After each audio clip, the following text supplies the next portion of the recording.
반갑습니다, 여러분. 우리 10월 26일 목요일 새벽기도 하나님 앞에 나아가길 원합니다.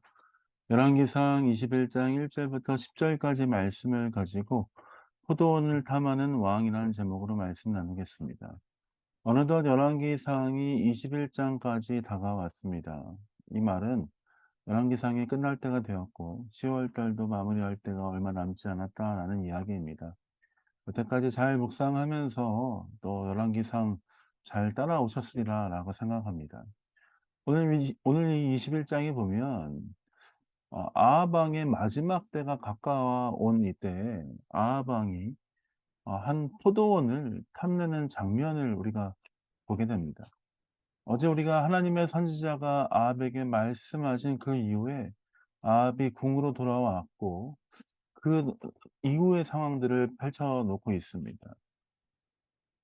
아합은 선지자를 만나서 모든 것들을 겪은 후에 왕궁에서 왕궁 근처에 나봇이라는 사람의 그 포도원을 살펴보게 되었습니다.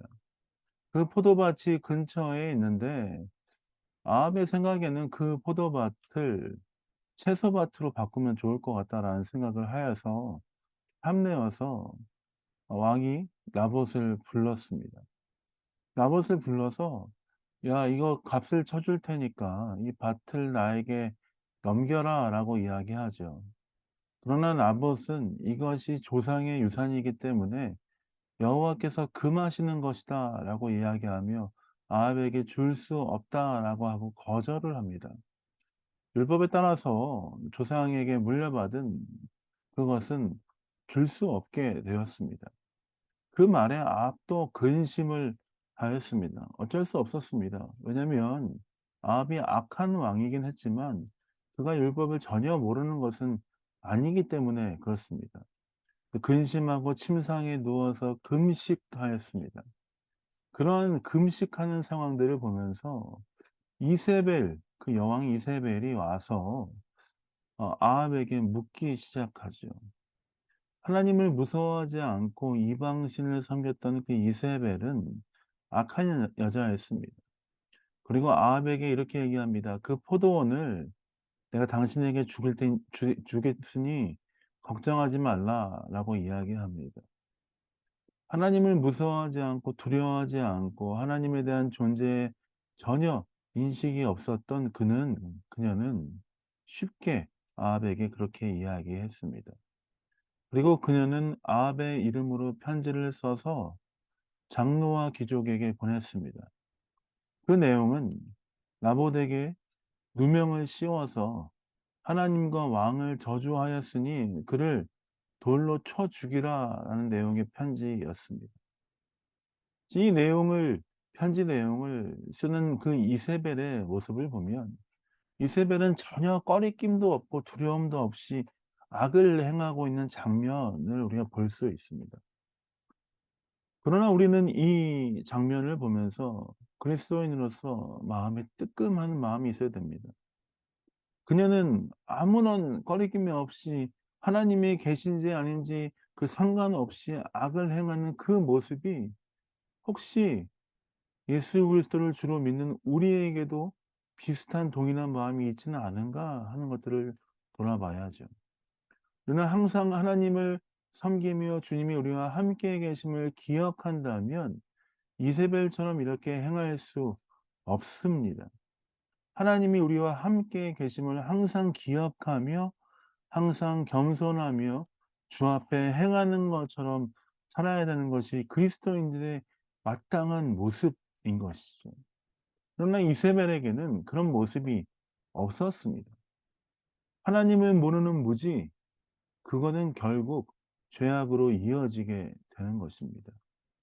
이세벨은 하나님을 믿지 않았고 하나님을 알지 못했고 결국 그녀는 죄악의 길을 빠져들게 되었습니다. 만약 그녀가 하나님을 조금이라도 알았다면 그분의 선하심과 인자하심을 조금이라도 맛보아서 하나님이 계시구나 하는 것들을 깨달았다면 그는 오늘 귀족과 장로들에게 편지를 써서 나봇을 죽이라는 그런 악한 일을 행하지 않았을 것입니다. 오늘 우리가 이 말씀을 묵상하면서 혹시 우리의 삶에 하나님을 아는 지식이 조금이라도 있다면 우리가 죄로부터 멀어질 수 있을 것이다 하는 것들을 다시 한번 우리 마음속에 새겨야 되는 하루인 줄 믿습니다. 하나님이 우리의 아버지가 되시는데 어찌 우리가 이세벨처럼 악한 일을 행할 수 있는가 하는 것들을 이 아침에 다시 한번 돌아봐야 하는 것입니다.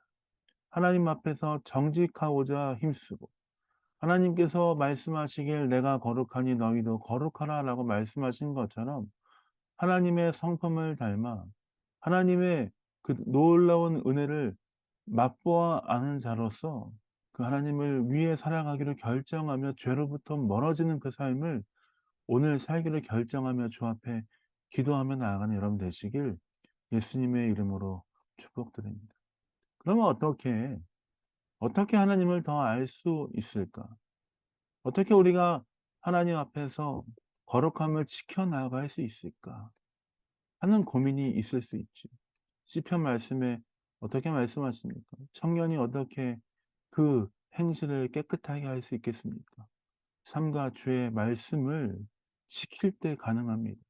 주의 말씀이 내 마음 가운데 있다면, 하나님의 말씀이 내 삶 가운데 살아 있다면 우리는 죄로부터 떠나 하나님의 거룩함에 달려갈 수 있는 줄 믿습니다.